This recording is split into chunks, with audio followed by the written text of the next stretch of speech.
Alright folks, welcome to another beer review, and today we're continuing what has become a little bit of a theme, even though I've not acknowledged it in the recent uploads, of some Beak reviews. Not that sort of Beak. We're not reviewing packets. Isn't there? God, is that even my hair? Jokes aplenty. Yeah, anyway, let's stop talking about that. So, made an order with Beak, picked up a couple of IPAs, had a really intriguing like smoothie sour beer, which was chef's kiss, and saw this. Gutted I didn't actually go for the bundle in my order, where you got a bag of coffee beans. I think a collaboration. It was a two-way, well, obviously there's always going to be a two-way collaboration, isn't there, fundamentally, because that's what a collaboration is. But yeah, so I think they did the beer, and then they also, I think they did like a roast of coffee as well, but I didn't do it because I'm a cheap fuck. And yeah, so we're looking at Beak and Hardlines, and this is a can of Percolate, which is an Imperial Stout at 10% ABV. First of all, love the artwork. Brand identity of both companies is spot on, and coming together really, really nicely. Just a nice, simple illustration, nice typography, nice layout. It ticks all the boxes for me. So, this Imperial Stout was brewed with our friends from Hardlines Roastery in Cardiff. Built on a rich, full-bodied stout base, we steeped 30 kilograms of whole bean coffee to draw out a soft, layered extraction. The washed Ethiopian beans bring clarity and lift, amplifying the stout's caramel richness with delicate notes of peach and tangerine, deep, smooth, and quietly vibrant. And I think that's the first time in a long time, nearly dropped the can then, that I've actually read the back of a beer can without making too many mistakes. So yeah, on a Tuesday afternoon, running a bit low on beers. I've got some silly like barrel aged like sour beers from the Flagship of Beer, or Fellowship of Beer is it called, which Adam Mersby has gracefully gifted to me. But there are styles that I can't just casually open. It's easier for me to midweek just open an Imperial Stout than it is to like open up a Further beer or a, you know, a farmhouse ale. And they should ideally be refrigerated, but they have not touched a fridge, unlike me, since Mersey Beers dropped them off. So could go bang in the night. So yeah, so I thought I'm in the mood for a beer. Don't really have much to play with at the moment, aside from myself. And yeah, let's crack open Imperial Stout, even though I'm in work tomorrow. It doesn't really matter. Just had, well, not just had, about an hour or so ago, had my tea, which is delicious. Swedish meatballs in homemade tomato sauce and pasta. So it was a pioneering fusion of Swedish and Italian cuisine, and had nothing to do with the fact that we needed to get some Swedish style meatballs cooked and make space in the freezer. And it was really damn nice. So I thought to top the night off, as I'm waiting for Call of Duty to update for God knows the whatever of time in like 2 weeks, because we all know that I am a man of culture. I thought I'd shoot a beer review, and while I'm watching it, there's a ginger guy on YouTube who does like travel stuff. I can't remember what his name is, Ed Chapman, and he's currently doing a video of staying in one of the Brewdog hotels, and as someone who doesn't drink beer, has actually described the Brewdog beers in question very, very well. Anyway, we won't throw shade on other breweries, thank you very much. So, already misplaced my recently purchased Beak glass, so I'm using this St. Mars of the Desert glass, which is a brewery that I need to buy more beers of. And when I was out with Hopsy, Real Ale Craft Beer and Mersey Beers, Hopsy had a rather tremendous St. Mars of the Desert tote bag, so their tote bag game is on point as well. But yeah, I've not really used this glass, hence why there's droplets of water in there, because I've made that mistake before of just getting a glass out of the cabinet and forgetting that I've not used it for a while, pouring beer in and then looking at my beer, and then like flecks of dust are floating around like horrific particulates. But that's a good name for a beer, that, by the way. But yeah, so I thought I'd crack this glass open, not literally, because I don't need to break any more glasses, thank you very much. Recently smashed my Northern Monk Patrons glass, which was never a part of the Patrons. I was just a posy twat and bought it when they put the glasses on sale with a couple of beers. That was my own fault, because I misjudged the space between the bottom of the cupboard and the top of the kitchen frame, lifted the glass up I was taking it and just broke it. So that's the one time I will actually take responsibility for smashing a glass. But yeah, let's get back to the beer. And what a lovely looking Imperial Stout that is. Lighting is a bit weird at the moment. Glass is, of course, not the cleanest. Let's give it a bit of a bash. Try and get some of those bubbles gone. But yeah, that to me is pretty much jet black with quite a dark looking head. I haven't been really drinking too many Imperial Stouts recently. I think the last one that I had was the Cloudwater one. The Persistence is Utile. Might have had one or two in between then. Can't really remember. But I'm a little run of Beak beers. As always, very, very happy and satisfied.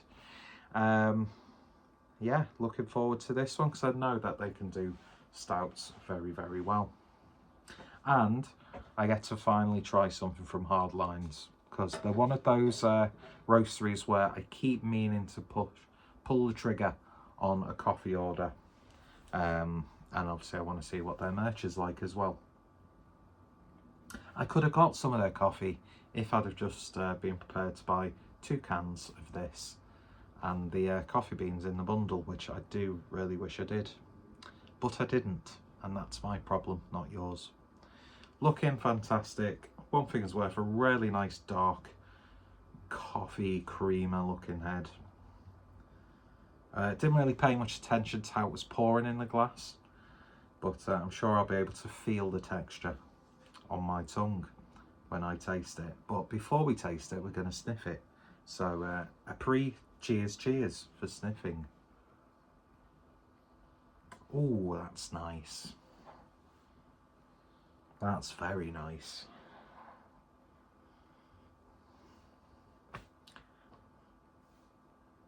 Had a timeout biscuit for the first time in ages today, and it was a chocolate orange. It was an orange flavour timeout biscuit.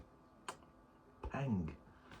Even though I am more, you know, towards, when it comes to the wafer biscuits, either a Tunnocks or the classic, and one of the classic aromas in a lot of Imperial Stouts is the blue riband. But it was good to have a time out, because I don't think I've had one for years, and that's what I'm instantly being taken back to. Not a moment in time of when life was easier and innocent, and the naivety of childhood was something that we took for granted. No, it was literally to about six or 7 hours ago when I was gifted an orange timeout biscuit. What I'm trying to say is, you're getting chocolate covered wafer biscuit. I got a little hint of like a tobacco there, like you've opened a fresh bag of like amber leaf or something like that, which always seems to remind me of like Jamaica cake for some reason. Also, if anybody on the discussion or subject of cigarettes and tobacco, does anybody know anywhere in the UK that stocks American Spirit? I know some supermarkets have the American Spirit tobacco, but can you buy American Spirit cigarettes in the UK? Because I want to go full trailer trash, get myself some Blue Ribbon, or Pabst Blue Ribbon, I should say, and some American Spirit cigarettes. I'm living the, Strokes mid-2000 lifestyle there. But yeah, a little bit of tobacco. There is like a slight tropical fruity note. And that's already implanted in my head from reading the can. So I'm very easily influenced. And if money graces my palm, I will tell you the deepest, darkest secrets that you need to know. But yeah, a little bit of fruitiness coming through. But yeah, chocolate, nice roasted malt, a little bit of woodiness there. Slight, like chocolate covered licorice. And time out biscuits. Really nice gentle roastiness as well. There's quite a lot going on. It's one of those ones where every sniff tells a story. That's such an odd thing to say, and I don't know why it made me chuckle. Anyway, smells fantastic. You can really smell the quality coffee in there. Even though I know next to fuck all about coffee, I know when coffee smells nice. I know when coffee tastes like. Am I going to tell you, compare one sort of like Ethiopian variety to a different Ethiopian variety? No, because I'm a cretin. But even though I might not be expert on anything, I'd like to think I know a good thing when I see it, smell it, or taste it. Evidently, that's not the case when it comes to women. So, without any further ado, let's give it a taste. Cheers, everyone. Bit problematic what I said then, but hey ho, we carry on.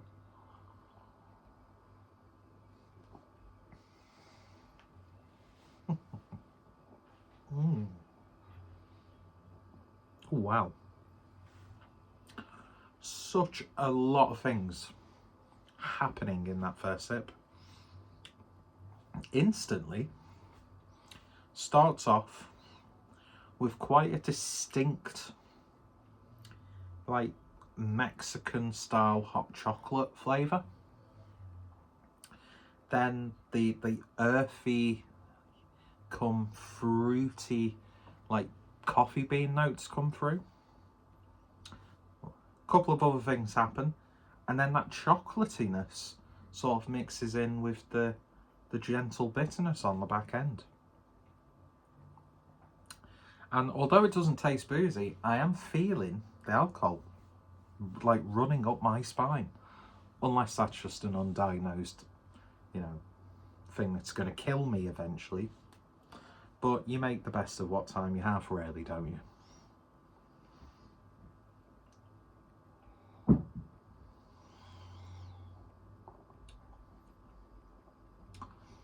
Oh, definitely got like a tobacco flavour coming through.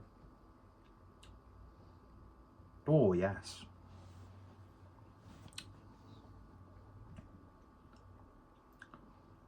A little bit of savoury notes, woodiness.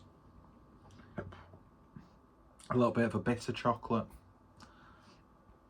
I'm getting like a cigarette aftertaste, which as a smoker, that's a good flavour. You might have it even if you've smoked before and you won't necessarily say that, but do you know what I mean? It's, yeah. Almost has a slight, like, rauch element to it. Gotta mess up the hair just to make me look a little bit more interesting. And look like I'm in a band.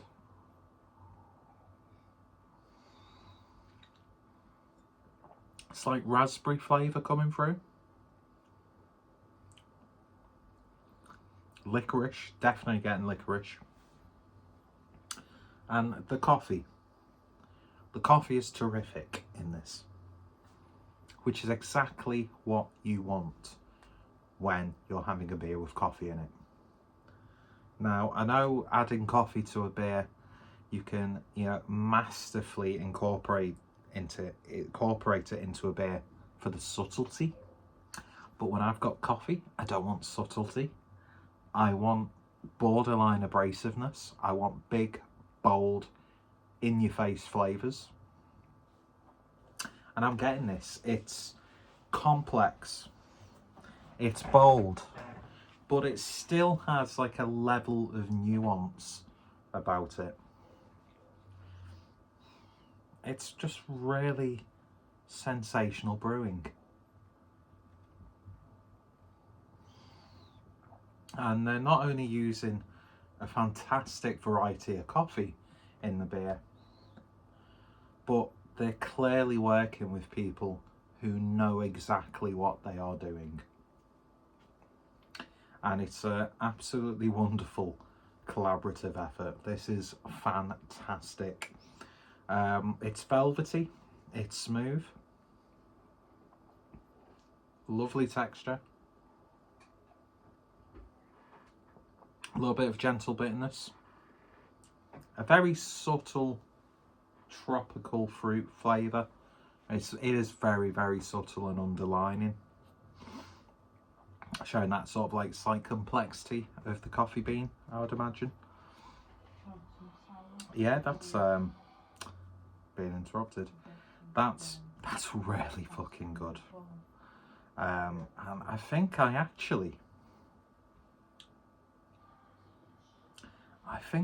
actually enjoying this more than the Persistence as Utah that I had a few weeks ago. It's absolutely bang on. This is what I want a coffee imperial stout to taste like. I think the only nitpicky thing I would say is I probably like the body to be a little bit thicker, just to add that like another level of indulgence. But you don't need it. You really don't need it. As it is, this is wonderful. There is obviously a lot of bias there because I love it when breweries not only use coffee but collaborate with coffee roasters. And man alive, this is just exactly what I want when I see a beer like this on the shelf, in the web shop, in a social media post. Fantastic. It really, really is. And now I'm doubly annoyed I didn't actually commit to getting the 2-can pack with, not 2-can as in the animal, but getting that bundle with the coffee beans. Now whether they're the same coffee beans that were used in the beer, I'm not sure if it's a separate like collaboration, but the coffee they've used in this I want as well, so I'm gonna have to do some research and maybe make an order with Hardlines Coffee, because going off one beer as opposed to buying a bag of coffee, I've got a feeling I'm going to really, really like their stuff. And there's a few UK coffee roasters that I've got my eye on that I need to pick up some stuff from. I think my favourite so far that I've actually experienced is Girls Who Grind Coffee. Wonderful, great ethos, and just fantastic coffee beans. And there's been some terrific coffee roasters, and my main exposure to them is when I have beer, and I think that's really helped me appreciate good coffee. And yeah, so you get equal parts sweetness, fruitiness, earthiness, bitterness, woodiness. One sip will have a bit more of that to it compared to that, and then the next sip you'll get this like weird and wonderful flavour, but then backs up with that. It's just really fucking good. And if you like your coffee stouts, I'm looking at you, hop scene, pick it up. This is wonderful, absolutely wonderful, and I'm really glad that I opened this beer now. So that's ended what's been a really solid, once again, run of Beak reviews. Again, we didn't get the packet in, but what we did get is a fine selection of beers, and Beak are cementing themselves up there as being one of my favourite breweries, from the artwork on the can to, more importantly, the beers in the can. And yeah, I'd really love to do the Free Hills Festival and actually go to Beak. They've got a gorgeous long sleeve blue t-shirt as well, which I almost put in my basket. Again, regretting that. So I could have had a nice piece of apparel, I could have had some really potentially nice coffee, but I'm a shithouse. But thankfully, I've got a wonderful beer, and if I can get my hands on another can of this, I'll buy two, because this is what I want with an Imperial Stout. A coffee Imperial Stout. Don't get me wrong, it's not quite up to that Persistence is Utile Chocolate Orange territory, or Azvek's Cacao Demon, to borderline perfect Imperial Stouts of a different nature, but I can quite honestly say this has been the best coffee Imperial Stout that I've had for a good while, and I think everyone involved has done an absolutely stellar job and brewed what is an absolutely wonderful beer. For me, it's like they brewed it for me, so thank you. Anyway, that Hoover's getting louder, so I'm going to cut this video off now. Go check out Beak, go check out Hardlines. Who are some of your favourite coffee roasters here in the UK? Who does the best merch? No, is it Dark Arts Coffee? Is it Dark Arts? They've got some pretty sick merch. Almost reminds you of Sam Hyde style merchandise. They'll probably not like that comment, but Sam Hyde, for all his faults, does really fantastic merch. And also, for some reason I mention this guy a hell of a lot on beer reviews. Nick Rochefort with Charmonix House, or Charmony House, fantastic. And if I could wear caps without having to be able to fit one in every 10 caps that I try, I'd be buying more of their caps as well. Anyway, shut up, go check out both people involved, and I shall hopefully see you later. Thoughts and opinions on a postcard. Bye.